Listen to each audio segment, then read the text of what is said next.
thank you for joining me for part 3 of a 3-part series, Igniting the Joy Factor.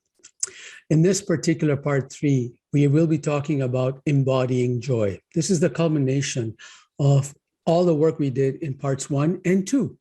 So hopefully you have done your practice, and we will build on that practice in this particular episode. So to recall, the 3-part series included reaching for joy. This is where we actually used an external stimulus, something outside of us, to help us feel joy from within. And so with practice, you can actually create a situation where things can go around, things that are happening around you do not impact you adversely. If there's wonderful things happening around you, you of course tap into that and feel joy. But the more difficult and more a higher level of mastery to that is actually making sure that no matter what's going on around you, even if it feels like it's an adverse situation, that you can generate joy from within. And we talked about the benefits of that from a health perspective, from a cognitive functioning perspective, from a performance perspective, all of those good things that you will access and the source wisdom and the intuition by making sure that you're always embodying joy. So that was what we did was for part 1, is we used something outside of us as a leverage to create that joy within us. In part 2, in the practice that we enhanced, took it one level deeper, we decided that we were going to dive within for joy. So in this way, what we do is we separate our reliance on things that are outside of us to create joy within us. This means that we can walk around when things are happening around us that's for most people unwanted and painful to watch.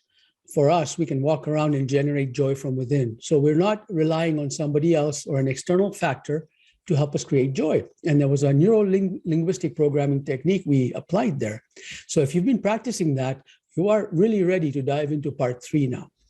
In part 3, we're going to talk about embodying joy. This is where we are walking, talking joy generators. And that's something that I'm excited to share with you.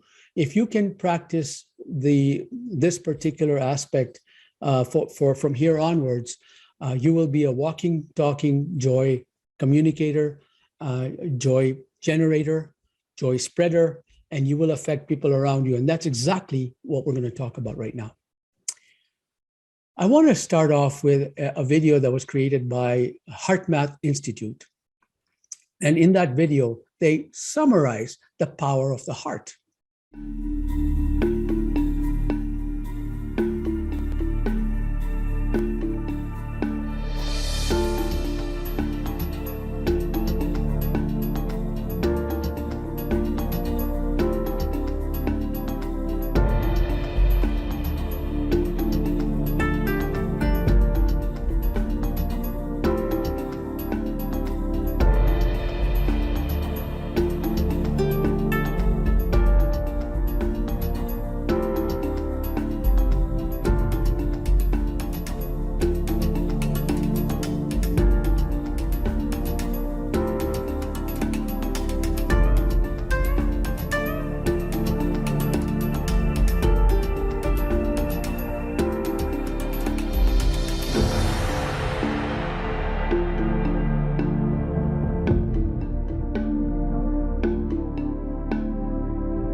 Let us now recap what we saw in that very short, brief video.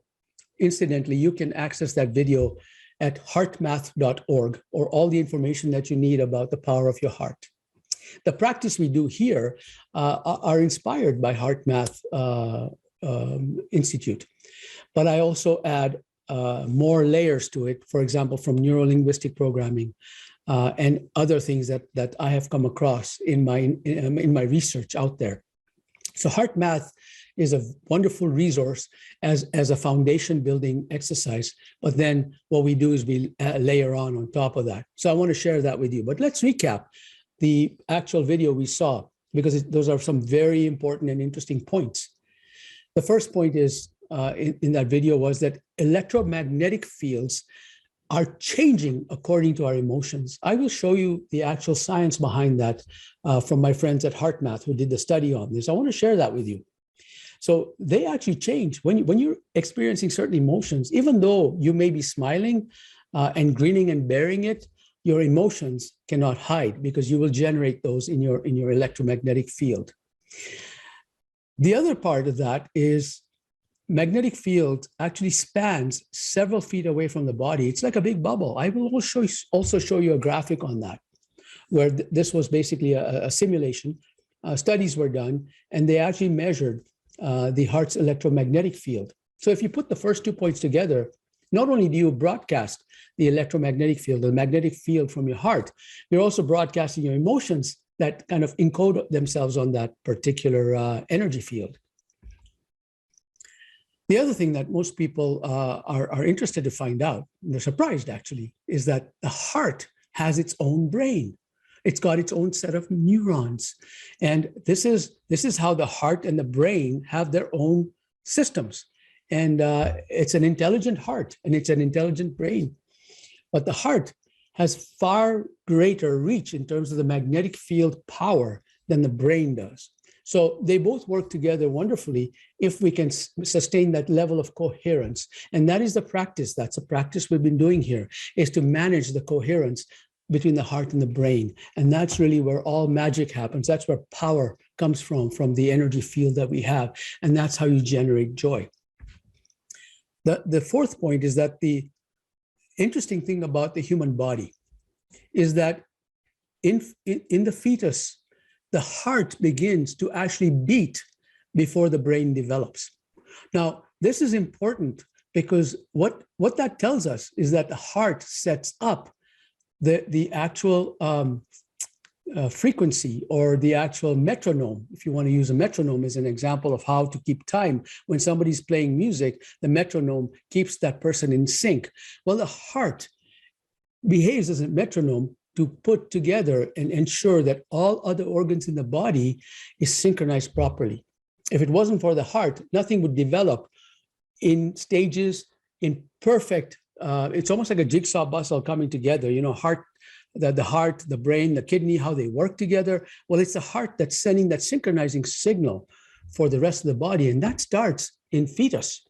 And that's where the heart actually begins to beat before the brain develops. A mother's brain waves, and I'll show you the study for that, but the mother's brain waves can actually synchronize to her baby's heartbeats. If the mother gives attention to the baby, that actually you would see that the baby's heart rhythm actually synchronizes with the mother's brainwave, which shows that there is some non-local intuition going on, that the mother can tune in energetically to her child because there's a strong connection. Studies have also shown that if you have a strong connection with other people, that you can actually sense where they're at. Sometimes you'll get a phone call when you're thinking about somebody, or when you actually feel a need, a real draw to, I need to call this person. Chances are they likely need that phone call. So don't put that off too long, all right? So now the last point here is that the heart sends more information to the brain than the brain sends to the heart. This has been known since the 1800s, but has never been used in actually investigating our body's function. This means that the heart is actually sending a lot of signals to the brain, and brain is responding back And so the more information going from the heart to the brain, that is why we are focused on the heart when we do these practices.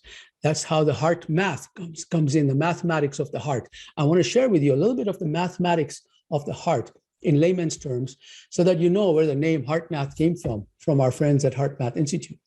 But really, the heart is really the synchronizing agent. It is where you focus all your attention, because that is where healing happens more powerfully than if you just focus on the brain. And if you're in your head, you may not feel that connection. And the feeling is what generates a lot of joy. It is the heart. All right. And they work together. Let's first talk about the heart's magnetic field.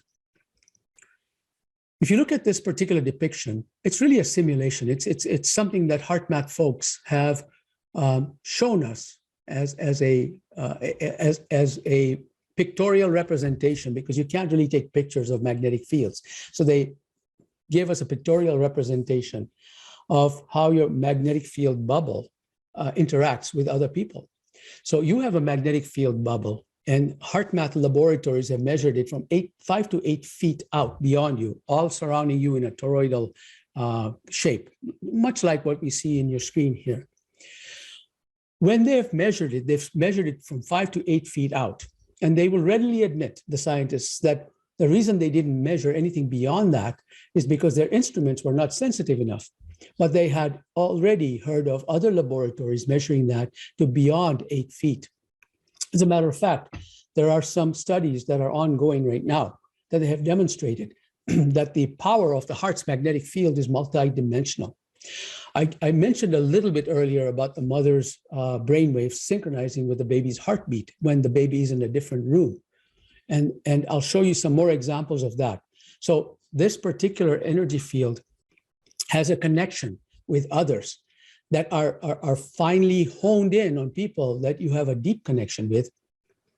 And if you create new connections, you can tune yourself into that in a way to support them, and in a way to sense what's going on around you, and to become a healer yourself. And it is the factor, it is a joy factor that creates that possibility. Let's talk about how the heart's magnetic field and the emotions that are encoded on it work. So HeartMath, when they did their actual analysis of the heart's magnetic field, what they did was they asked the subject, and they said to the subject, I want you to experience frustration. And when the subject experienced frustration, the actual frequencies that were encoded on the magnetic field, because you can measure that from instruments that they had, you can see on the chart that those frequencies are very chaotic. And of course, these are not in the audible range, so you can't hear their emotions, of course, but they are in the sensing range, so you can feel those emotions. Then they asked the same person, they said, okay, I want you to now get into the practice that we do, the foundational practice, and I want you to go through the practice of breathing and imagining these breaths are flowing in and out of your heart, and I want you to experience gratitude and appreciation. So when this individual experienced appreciation, the frequencies actually arrange themselves, as you see on the graph, in a coherent manner, in a very ordered manner. And these frequencies are almost like symphony music that's playing to the senses that are around you. So if you are connecting with somebody energetically somewhere, they will feel your energy. They will feel the chaotic frequencies, or they'll feel coherent frequencies. And that is really an important aspect as we move into this next phase of part 3, where we talk about actually embodying joy and being a joy generator.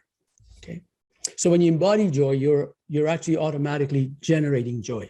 They're one and the same thing, but it has to start from embodying joy. You cannot generate anything that you have not experienced yourself in the moment. All right, only when you experience great joy can you broadcast great joy. So you may feel sad when you're trying to help somebody, but in that feeling of sad, you are not broadcasting the right emotions, as we see in this graph. You are broadcasting chaotic frequencies. So the idea is the importance of having these frequencies encoded on your magnetic field. One more thing about this particular concept. It's the intensity of the magnetic field, or the emotions, I should say, that are important. So imagine, as an allegory, you have two cars beside each other waiting at a stoplight. And in one car, somebody's playing Bach, something very soothing to the senses as music. In the other car, somebody's playing some loud, screeching music that is does not sit well with you in terms of give you calm and peace. The one that is going to overcome the other is the one that's played the loudest. So if you've got somebody who's got Bach playing very softly, the screeching noise will take over. And if you have it the other way around, of course, the more people will experience the ordered, more coherent music, and it'll help them calm down their senses. We saw a video in one of the two parts where we saw the effect music has itself on emotions. In this instance, in that allegory, the music, the loudness, the amplitude of the music, or the volume of the music, relates to the actual intensity of your emotions. So if you apply that to the intensity of our emotions, the more joy you feel will override, from an energy field perspective, somebody else who's in your bubble, so to speak. If they're feeling sad, but their sadness is not as intense as your joy is, you will actually allow them to tap into the joy that you're experiencing and turn their emotions around. This is called co-regulation. You are co-regulating with others. This is why when you go to psychologists, for example, it's something that they always practice, is to make sure that they become coherent before they talk to clients, or they provide therapy to clients. Massage therapists also know to do this. Certainly energy healers, Reiki practitioners, that is the one thing that you're taught when you're doing a Reiki certification. You're taught that before you do that, for the entire day, even if this appointment is at 7 p.m. at night, for the entire day, you have to stay coherent. And that's how important energy healing is. And you can provide energy healing without being a Reiki practitioner. You can walk around, and in this particular field of yours, you can broadcast the emotions of gratitude and appreciation. Once you do that, you are a walking healer, and you can actually help bring the intensity of unwanted emotions down in others. You can create a field of coherence in any meetings you attend, places of worship, or you walk into a room. You will notice, and actually, this would be a good practice for us. Next time, try and tune into another person, without being obvious, of course, but just sense where they're coming from, sense what their emotions are like. And you will be surprised how much in tune you'll be with this individual. Okay. So this is something that you may want to practice and try out for yourself. I know I do. I mean, often enough, we know that if this person's experiencing some sadness, you can sense it. You can sense it. You can sense the sadness. Sometimes you may not know this is, you may not know it's coming from that person.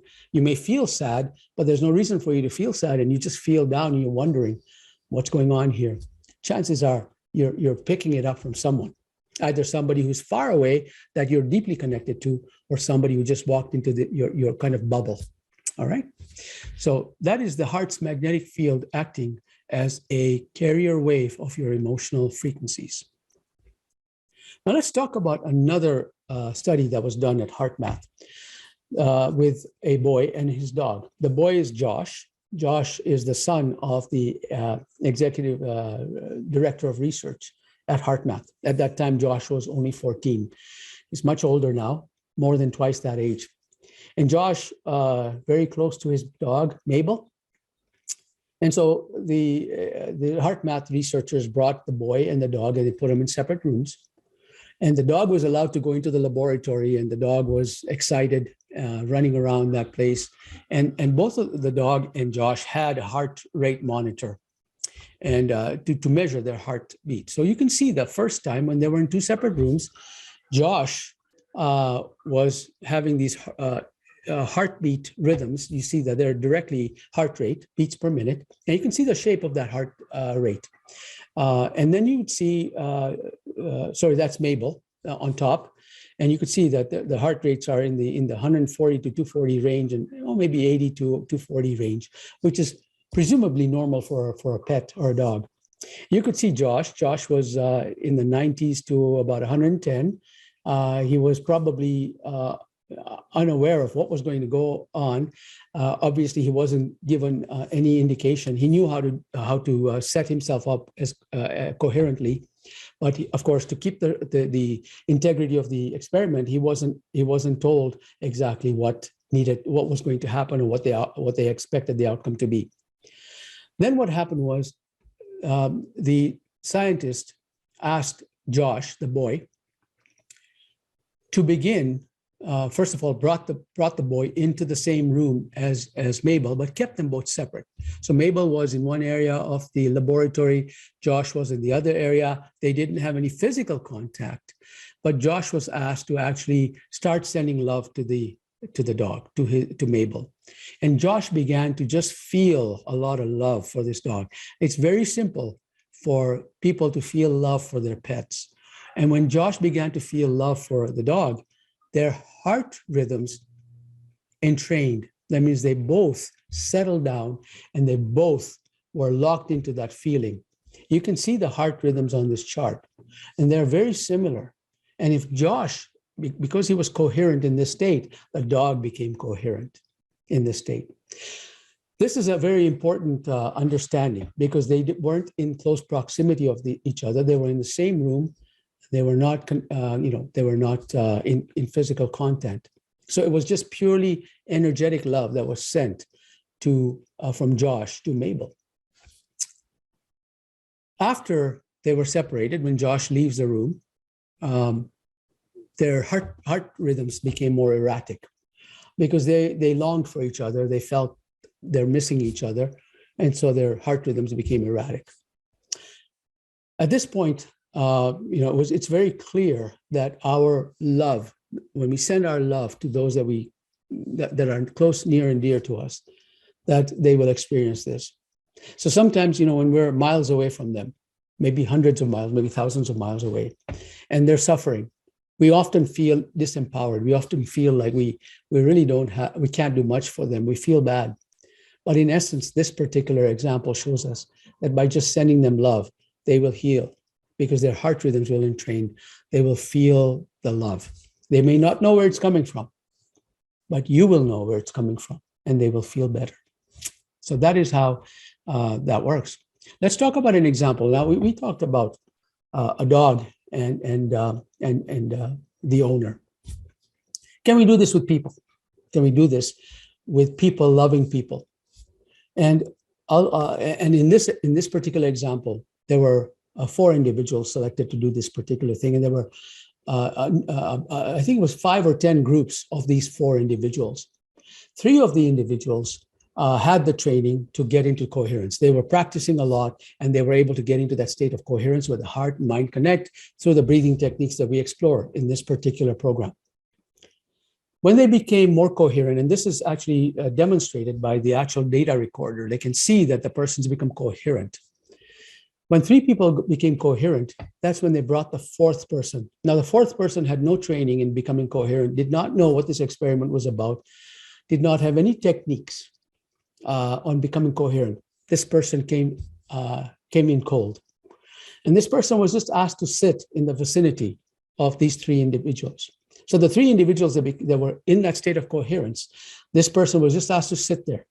Now, in the beginning, the data recorder showed that this person was not coherent. You see the jagged red graph, the heart rhythm graph that you see to the left of the icon of the human that's represented in this particular example. As soon as he sat there, moments later, he became automatically, or she became automatically coherent. Without any practice, did not do any practice, just sat there, just immersed in this kind of feel of coherence. And his body shifted into a state of coherence. This is a very powerful discovery. And it tells us that we can affect people around us by just shifting into that state of coherence. And so what is the ratio? Or does it take 3 people to shift 1 person into coherence? Or does it take less than that? That's the such study objectives were not defined to discover that. But there are other studies that were done that show empirically that the square root of 1% of a population that sits in meditation and focused intention. So a small portion of an entire population that sits in meditation can affect the consciousness of the entire population. So there are numerous studies, I haven't seen that in HeartMath as a study, but there are numerous studies that were done by the Maharishi Institute. You can look that up on Google or any search engine on the Maharishi effect. It's called the Maharishi effect. And you'll see that they have demonstrated that 100 people meditating in New Jersey dropped the crime rates by a lot, by a significant amount, until they stopped meditating and they moved on and the crime rates picked right back up again. This was a very clear correlation that was happening. So now let us begin to work on embodying joy. Let me recap the steps we need. The first 2 parts that we did this, I'll share with you the steps, and then we're going to add on something else to this practice. Then I'll walk you through that practice. First step is always start with the heart area and take slow, deep breaths. One of the things that we did talk about today in the earlier video that we saw is that the heart's synchronizing beats actually brings and trains everything else in your body. So all the organs in your body rely on the heart's synchronizing beats and the channels that are opened to connect organs to the center of the heart. You know, you can be brain dead and still live and survive. But if your heart's dead, there's nothing you can do beyond that. You're gone.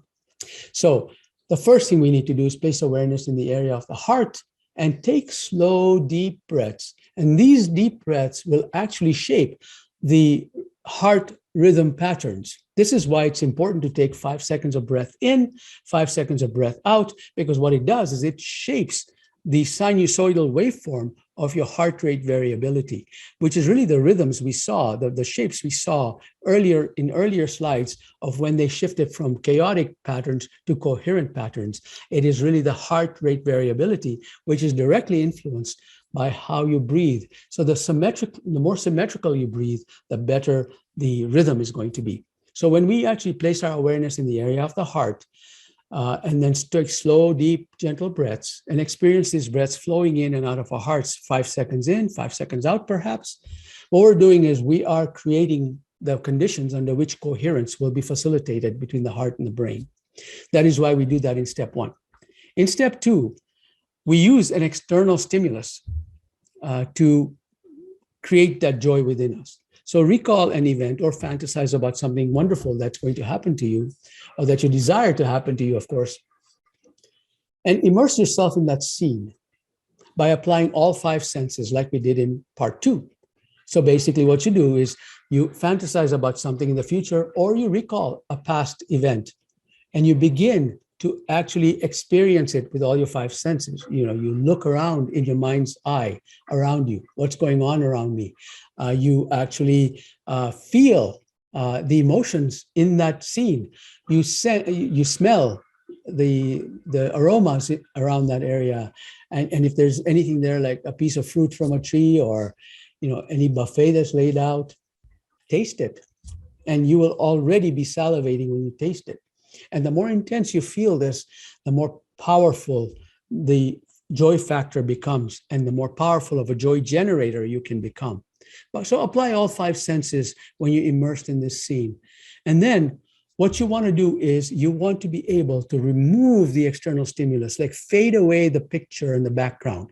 Whatever you're experiencing, just fade that away and go right into that place of void, but keep the emotions intensified.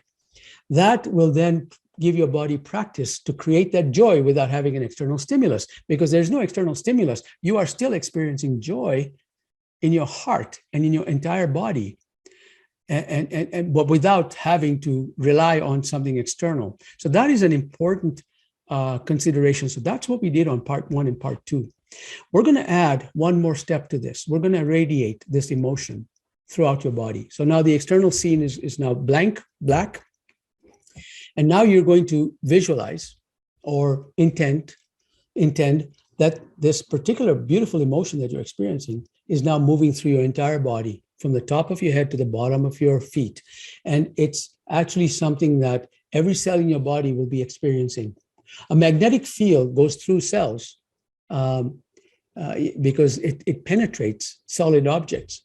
So when you actually experience this field going through your body, you're actually visualizing it going into every cell in your body and resetting the parameters of that cell to heal. Because your joy is really the instruction. Your feeling of gratitude is the instruction to the cell on how to create the proteins, what diseases to back off, how to boost your immune system. So when you radiate this throughout your body, and as you feel this radiation happening, it's just powerful radiation.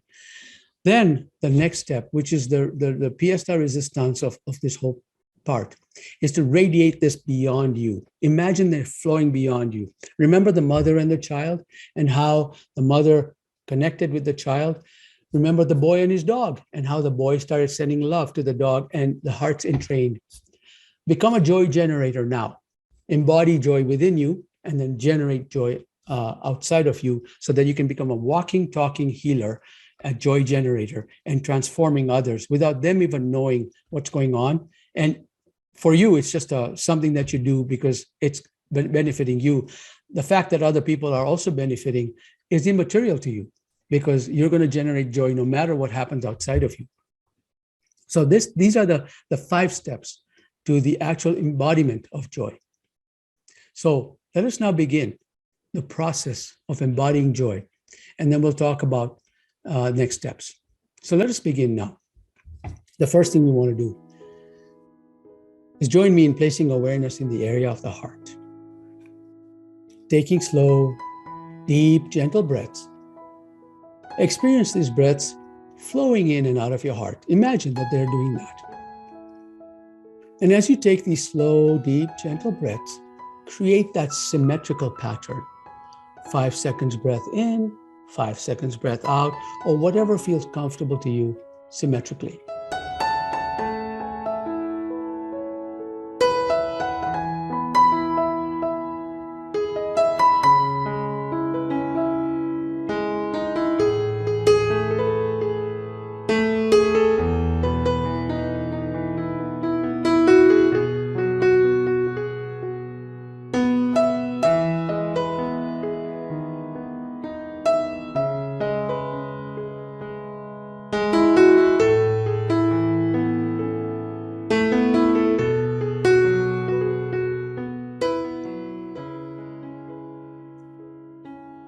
And now experience joy, gratitude, or appreciation. Fantasize about something in the future or recall a past event that brings you joy.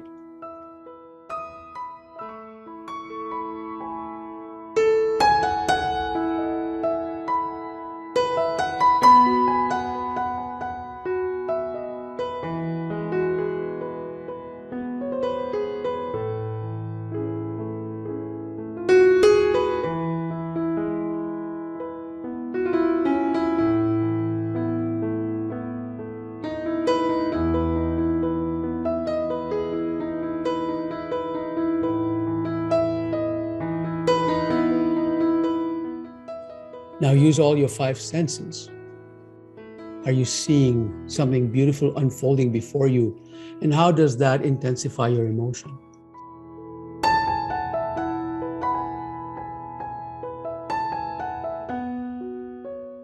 Are you hearing beautiful sounds? And how does that intensify your emotion?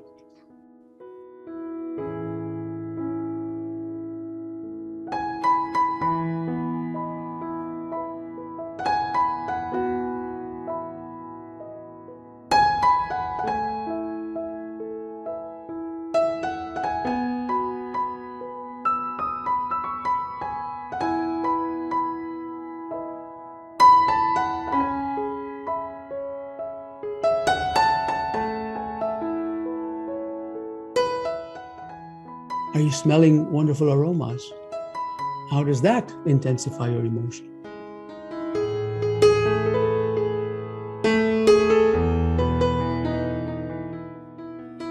Is there something that you wish to taste? Perhaps drink water or drink a wonderful drink. How does that intensify your emotion?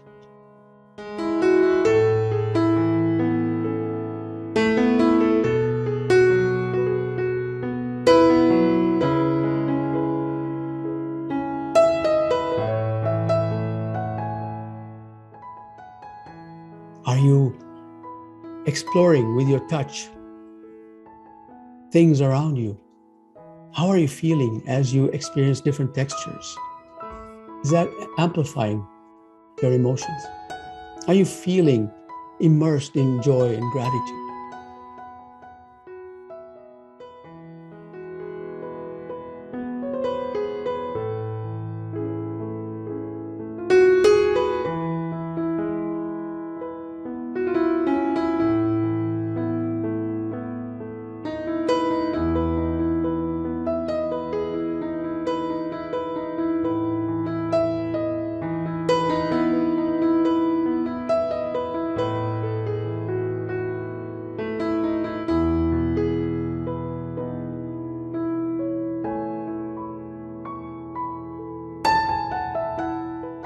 Now ask your body, give it permission to actually allow a more intense version of this emotion. Just set the intention that you are ready to experience a more intense version of gratitude, joy, appreciation, and just feel it in your heart.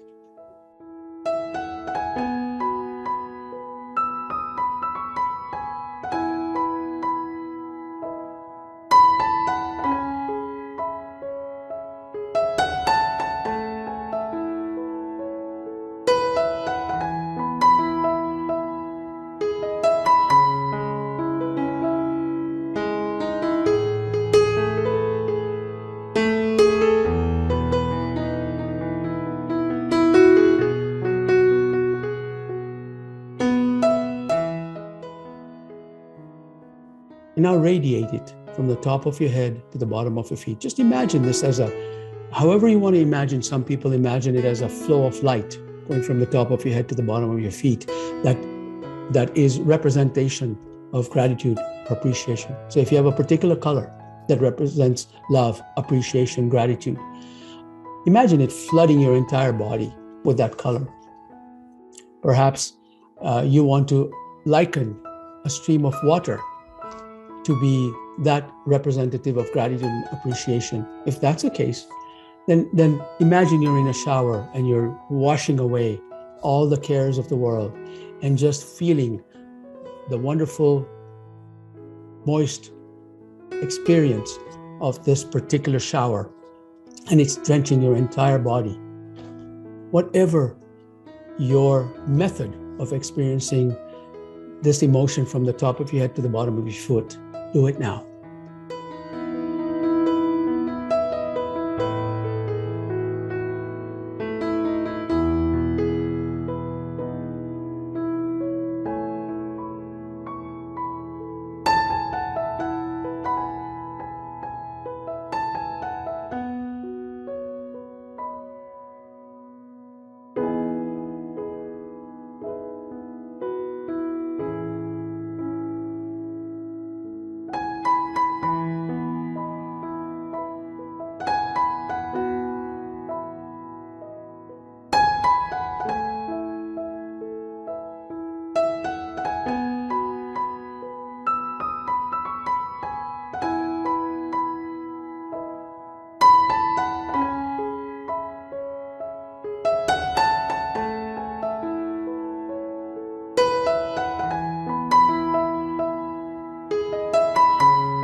And now begin to radiate this emotion beyond you.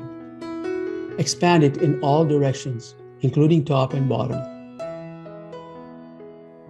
Imagine it going beyond you, well beyond you. Start by imagining it going into the room, filling the room, and beyond the room into your apartment or your house.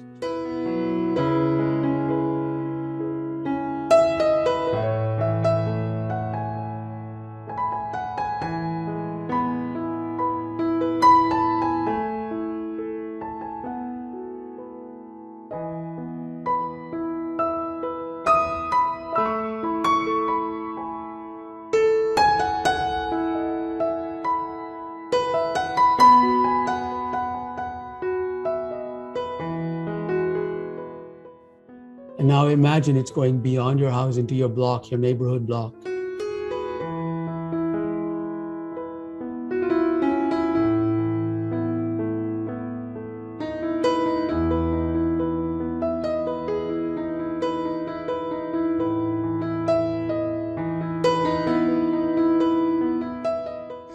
And it's surrounding in a big bubble. And now go beyond your block, go into the state or your province that you're in. How about enveloping the entire country? What about the globe? And then send it out beyond that.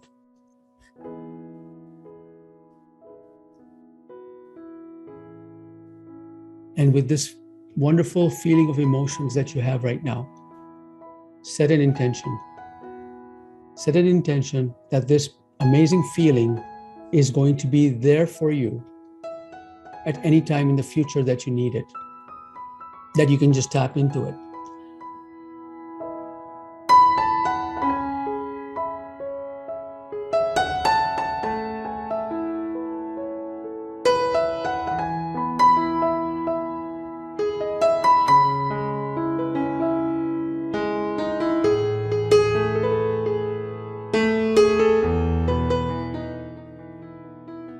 If it helps, imagine there is a huge reservoir in the sky or wherever you want it to be, and all these emotions are being expanded and filling up that huge emotion in a reservoir in the sky.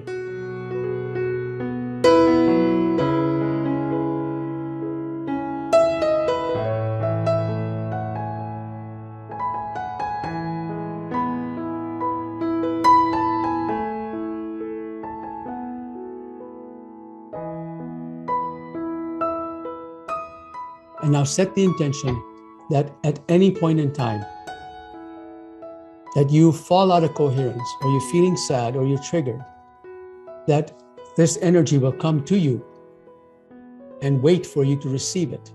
But it will tap you on the shoulder and saying, I'm here, would you like some more of me? Set the intention very clearly that this reservoir releases all this energy for you. Set the intention, if it's appropriate for you, that anybody, any human that needs this particular upliftment of joy, enlightenment, that they are given the opportunity to tap into this beautiful reservoir that is infinite, never ending, that you have created beyond the veil where time and space does not exist, that all things are infinite, that you have catalyzed it. And it's there to serve humanity at whenever they want it. You don't even have to consciously decide when to give that to others.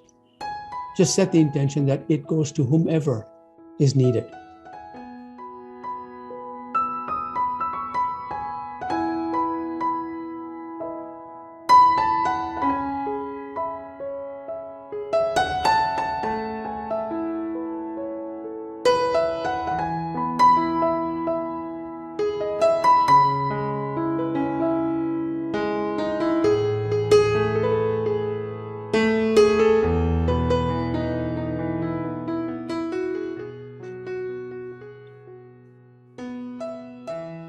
Slow, deep, gentle breaths. As you set the intention to envelop the globe, to raise the level of vibration of humanity, to become a walking joy generator, to support others in their journey, to help them see past their own darkness,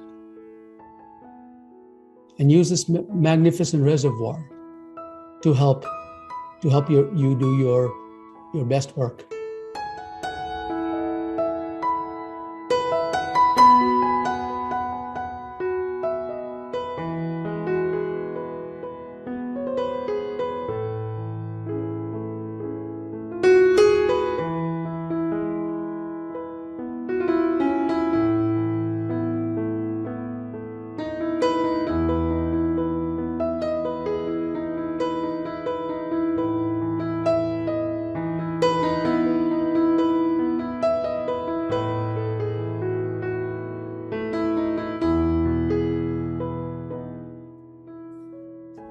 Now slowly open your eyes while still experiencing this particular feeling of joy.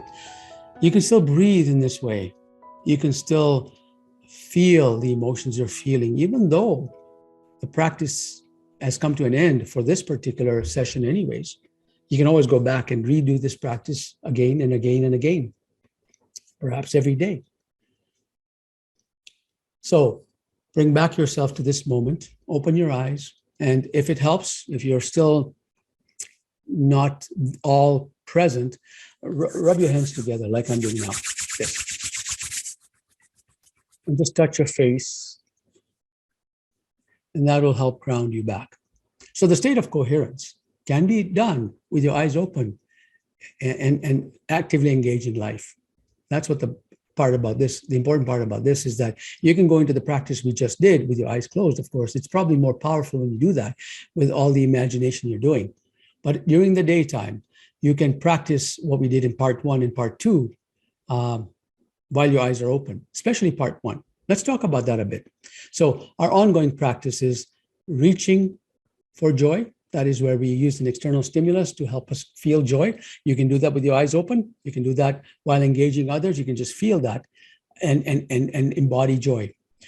The second practice you may want to do is diving for joy. This is where we actually use our 5 senses to experience the scene that we're immersed in, and then in that imaginary scene fades away, and all we're kept with joy. That may be a little harder to do while engaged with somebody in a conversation, but it's certainly something you can do in the morning before you start your day. And that will help your body train to access joy. Whenever you're engaged with somebody in a conversation, you can access joy right away, especially if that conversation is not going in the direction you want it to go. You may just be able to tap into that well of joy that we've created. So the other one is embodying practices, which we talked at length in this particular session. Those are the 3 things that you want to continue to practice if you want to become a joy generator. That's very important if that is your goal in life, that's your passion. The other thing that I like to do is that, our life, when you practice these particular techniques, what I have found, for me anyways, and for others as well, the people that I work with and coach, what I find is that when they begin to do this practice, they start experiencing a more enlightened life, a more joyous life, which means that things happen for them. They start moving in a direction, the reality opens up for them, where they actually begin to have opportunities come to them. When that happens, one thing to keep in mind, that the journey will never end. You will always get these opportunities. However, what made you joyful before, your body becomes accustomed to it. So if you want to continue to feel those same, create the same scenes, fantasize about the same things or recall the same events, what will happen is that you will plateau in terms of how much emotions you can experience. However, when you actually experience these emotions, the next level of joy will come for you. The next level of experience that will give you joy will come for you. And this is when you want to start recording these particular moments and keep a list of what's giving you joy. What you'll find is you will slowly ratchet up your minimum joy bookend. So if your minimum joy bookend is here and your maximum is here, you will start ratcheting that up and move the maximum joy even higher. So there's no end to how much joy you can experience, because the joy pool is infinite beyond the veil. You can access all of that to the extent that your body, this vessel, is able to handle. And you will be able to do that. But practice will bring that. So very important to practice the reaching, diving, and embodying practices. And very important to keep a list of feel-good memories that you're now going to create memories with all these new things happening. So keep a list of that and recall those, and it'll ratchet up your feel-good emotions. All right. So that's basically the 3-part series. I want to thank you for joining me and participating in this program. Truly appreciate you joining me here. And I wish you all the best in continued generating of joy. We need this in the world all the time, not only during adverse global conditions, such as what we're experiencing in the pandemic and perhaps some strife in the world, political conflicts, polarization of people, families breaking up because of the vaccine versus non-vaccinated, conflicts, polarization of that. All of those things are happening. The best thing we can do is not feel disempowered, but start generating joy. Because even if you sit in your own room and generate joy, it's a powerful mechanism through which others will be able to see and experience and feel that joy, and something will lift them up, and then they can start generating joy, and it'll have a cascading effort. So that is something that I encourage you. I welcome you, because it helps all of us. So thank you for joining me today. Appreciate it. And I look forward to your continued participation in our future programs. Take care for now.